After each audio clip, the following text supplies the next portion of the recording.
Almost 3 years after Hurricane Katrina devastated New Orleans, that city is bracing for another powerful storm.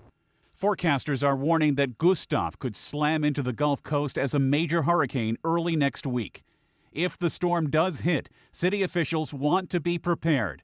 New Orleans officials began preliminary planning to evacuate and lock down in the city in hopes of avoiding a catastrophe that followed Katrina. Secretary Chertoff spoke to Governor Jindal yesterday regarding the state's preparation and their need for federal assistance, and then FEMA Administrator Paulson spoke to Governor Barber this morning. All residents in the region are encouraged to make personal preparations and listen to guidance from state and local officials. New Orleans Mayor Ray Nagin left the Democratic National Convention in Denver to return home for the preparations, and Louisiana Governor Bobby Jindal declared a state of emergency.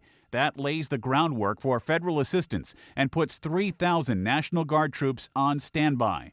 After stalling off Haiti's coast, Gustav churned toward Jamaica and the Cayman Islands Thursday. While tourists and oil workers flee the region, officials are urging calm. Hurricanes behave erratically.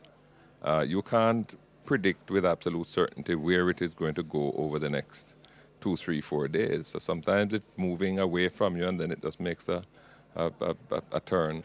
We just have to be careful because we know from recent experience that the damage that can be done and the suffering that can be caused is so great that whatever we can do to prepare ourselves and to minimize the impact is something that we have an obligation to do.